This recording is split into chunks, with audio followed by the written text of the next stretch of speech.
Thank you all. I realize I stand between you and probably your lunch, so I will try to make this as lively and entertaining as possible. We'll also make sure to save room for questions at the end, so please do chime in, and I think this will be interesting and hopefully thought-provoking for all of you who are making time for this. So I'm Indy Guha. I lead marketing at a company called Signifyd. Before that, I was an e-commerce venture capitalist at a firm called Bain Capital Ventures, and this idea of making the most of growth opportunities in retail has been a focus in my life for about the last decade. And that's what we're going to dive into today. How do you find a balance of risk and opportunity, fear and customer love to lean into growth areas in your business, right? It could be omnichannel, it could be cross-border, and we're going to dive into some of the ways in which people are making those trade-offs. All right, my clicker works. We're off to a good start. It is all about customer experience. I'm sure you are sick of hearing those words. What does that really mean? And I think for many merchants and brands, let's be honest, it's about preventing oblivion, right? It's about competing against Amazon. It's about building customer relationships. And generally speaking, people approach this a couple of different ways. To be relevant in the era of Amazon, you have to either offer unique product assortment, right? A beautiful brand that's synonymous with something that gives consumers joy. Or you have to create a very seamless customer experience, or both. And the multiplication of those two things gives you a fan base. In the era of social media, staying top of mind for consumers comes down to that quality, having a fan base. And I'm sure many of you are exploring different ways to do that. I'm sure you're also sick of hearing the word personalization. What does that mean? It means a lot of things to a lot of different people. Those of you with physical retail footprints today are probably thinking about augmented reality and ways to enhance that in-store experience. There's a number of technology partners here entirely focused on mobile, because for the modern retailer, 60% of your site traffic comes on a mobile device. I'm not telling you anything yet that you probably haven't thought about before. The interesting part is, as merchants and brands, you almost have an impossible trade-off. How do you personalize if you don't have information about the end customer? How do you personalize if that person doesn't set up an account on your system that persists, right? That allows you to understand their tastes, understand their preferences, and build upon that. The challenge becomes, when you try to do that, you create a friction in your checkout process. You create cart abandonment. And you know, I'm guessing all of you are looking through your holiday season data to make sure you're ready for the next Christmas period. I certainly suggest digging into this exact dynamic and seeing how it impacted your conversion rates. Now, why did you do that? There's a pretty good reason, beyond just the loyalty and the customer relationship management piece. It was because many of these customers are first-time users. In your mind, that is also a point of risk. It's opportunity and risk. The account requirement gives you a chance to verify that this is a legitimate buyer. And again, this goes back to this concept of fear driving friction and friction driving drop-off.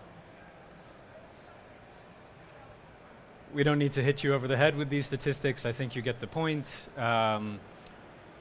More friction equals lower conversion rate, and ultimately a harder time building that customer relationship. The fear is real. What does that really mean, and what does it cost you? This will be the only portion of the talk that may be slightly negative.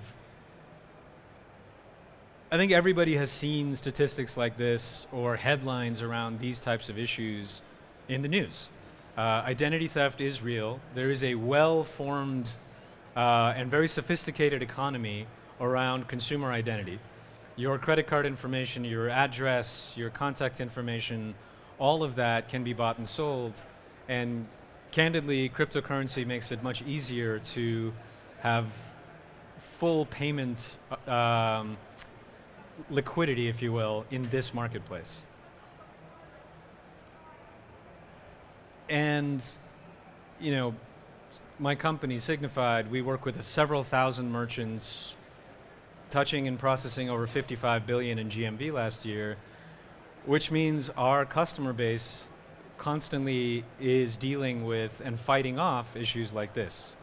For those of you who aren't familiar, account takeover is a great way for somebody who wants to steal from you to do so under the guise of legitimate credentials, right? If you have somebody who set up an account on your site, they have loyalty points, could be as good as cash. They may have stored payment information on your site. And so this is a great way for somebody who wants to steal from you to hijack an identity and get your inventory. In short, the fear is real. Now, again, much like the account requirement in the checkout process, retailers react, in short, by building walls. And we're going to go into a couple of these missed opportunities that result. The trade-off between where your growth is coming from and the walls you may feel compelled to build. Let's take cross-border first. Just the UK to US corridor was over $12 billion last year. Think about that for a moment. The UK to China corridor was close to $6 billion last year. This opportunity is massive, and we'll show you some more stats in a minute, but it is growing 1.5 times faster than UK domestic e-commerce. If you're not leaning into this growth, that is certainly a missed opportunity.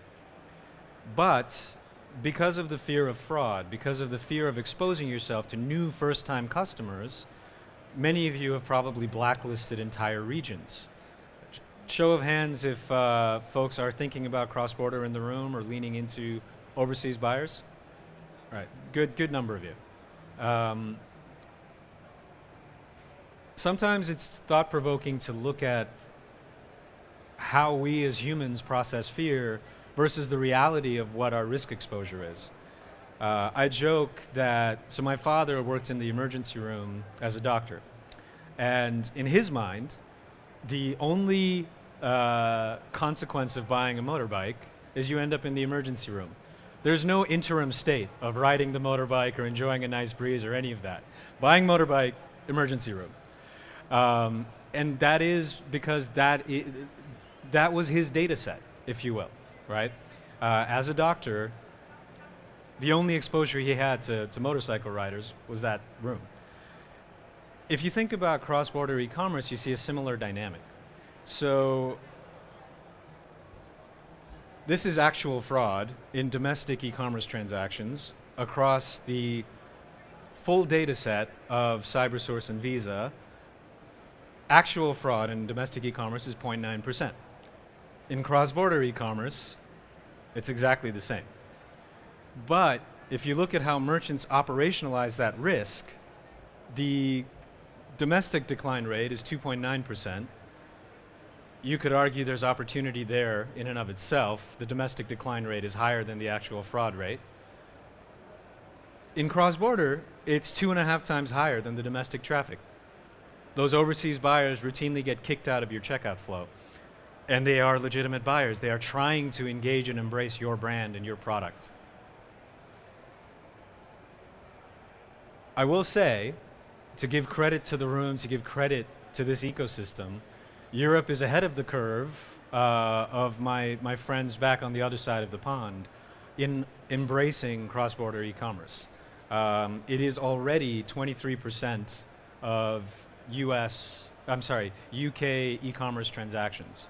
For those of you who are thinking about your revenue mix in your businesses, if you're under 23%, that could be an opportunity to find revenue growth in the traffic you already have today. And again, per the prior slide, it's much less riskier traffic than you may think at first glance. There's some breakouts in here of how EU16 sellers make up a mix of that. It's about 55%. And then if you double click on just sellers in those markets, the top 500 represent about a third. Sorry, the top 500 represent about 2/3, Outside the top 500, it's about 1/3 of that transaction volume. But it is a $95 billion opportunity today already. And to reference some of the growth stats we were talking about earlier, 95 billion in 2017, 2018 it grew 19% year over year. By 2020, it will have grown quite a bit more. It's growing faster than domestic traffic. Again, to reiterate that point, huge opportunity for everybody here, and you don't need to be afraid about it. And we'll come back to some of the ways to cope with the fear. Before we go into omnichannel specifically, I want to take a little detour and talk about digitally native brands and how they find balance between opportunity and fear. And why look at these brands? We've listed some of the folks we work with here. It is an incredible growth story. It speaks to leaning into the opportunity. It speaks to capturing the growth. 6 billion in online sales last year, on average growing 44% year over year. I'm sure many of you would look very, very good to your organizations if you delivered numbers along those lines.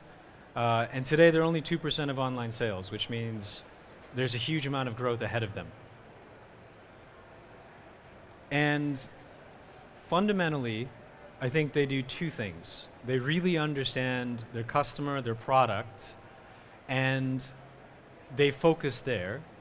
And everything else, they use a best-of-breed stack. They use technology as a weapon to build seamless customer experience, to avoid fear. A way to think about that tech stack is Mary Meeker, one of the foremost thought leaders in e-commerce and the internet in general, put out a report. She puts out a report every year, the Internet Trends Report. And in 2018, she actually broke out the digital native e-commerce to-do list, if you will. What are the components of the modern e-commerce tech stack? You might think of the payments layer as someone like a Stripe or a Braintree or an Adyen. Perhaps many of you use those products. You might think of the online store layer as a Shopify or a Magento or a BigCommerce. We at Signifyd partner with all of those. We sit in the fraud prevention layer and so on. But this is a handy checklist, and come talk to us at our booth. We're happy to take you through some of the other components. But as you're thinking about growing your stores and asking yourself, what do I want to focus on versus what do I want to lean on technology for, this is a handy way to think about it. And so, very quickly, I want to touch on a very obvious place to find balance between growth and opportunity and fear, or fraud, something we call revenue optimization and fraud management. And again, before I do, I want to touch on the importance of data and scale in making that trade-off. I think historically, people approached preventing e-commerce fraud with a fear-first approach. So if you think of this as a feedback loop, you may have people in your organization that review orders and help you think about whether this is fraudulent or not and whether you should ship the order or not.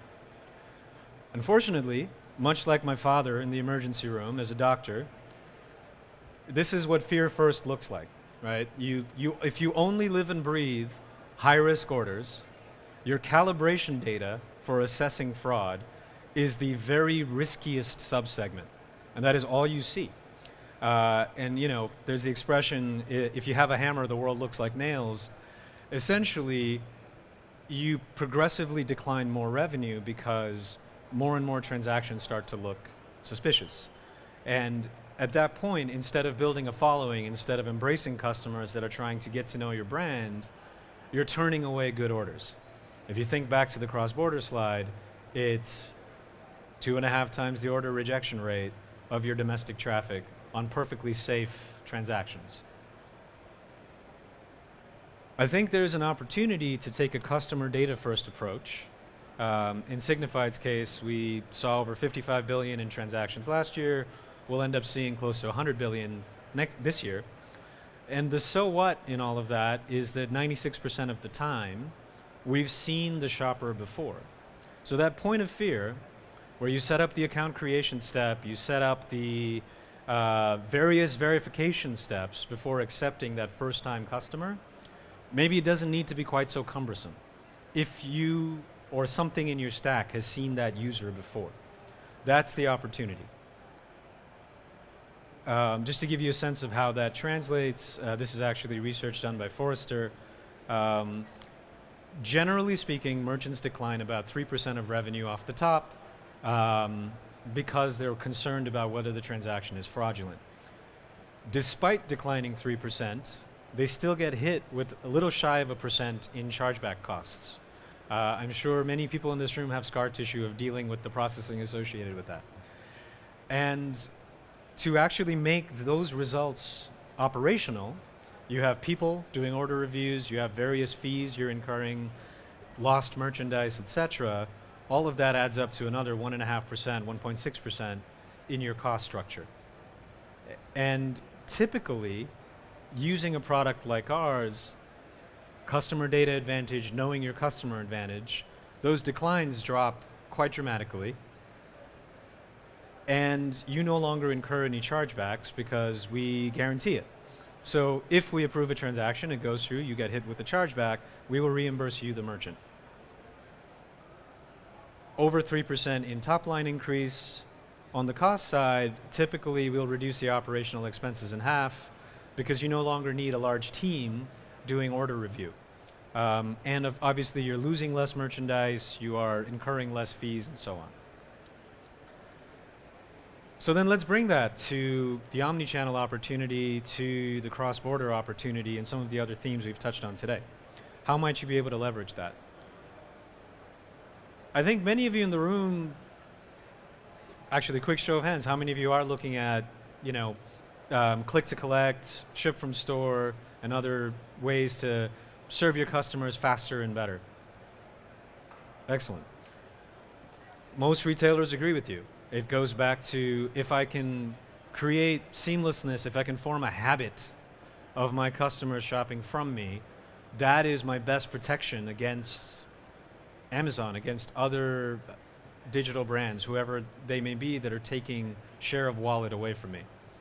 And ultimately, as a new generation of shoppers comes online, all they've ever known is the instant gratification of calling an Uber or booking a room on Airbnb or whatever it may be. They expect that same consumer experience from you. So that is a huge opportunity for everybody here. However, you're exposed on those orders, right? It's very easy to obscure your identity when you come to the store to pick it up. Operationalizing identity verification in store when somebody's bought the order online and training your store associates to do that is a huge undertaking. And therefore, fraud losses are quite a bit higher than pure e-commerce. If you know the customer, you don't have to be afraid, right? The risk exposure goes down quite a bit.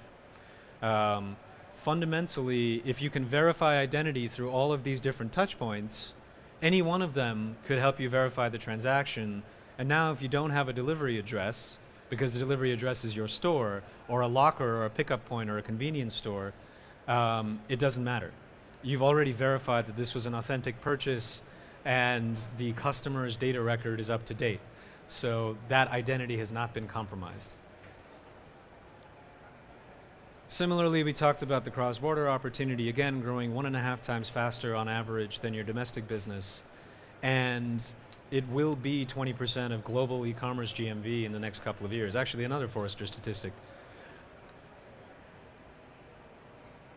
And let's be honest, in the world of cross-border, there is no bigger prize than serving the Chinese consumer. They spend over £1 trillion online last year, right? Singles Day alone, I think, was several billion. It dwarfed Black Friday in the US. In the spirit of opportunities and leaning into growth, something to think about for the folks in this room, the UK only has UK brands, UK to China as an e-commerce corridor. That 5.7 billion number we mentioned earlier is only 7% of what Chinese consumers spend on cross-border alone. And so if you think about the the income potential there is a lot of upside in finding ways to better serve that traffic. They are coming to your site. And you have to ask yourself if it's easy for them to engage with your brand.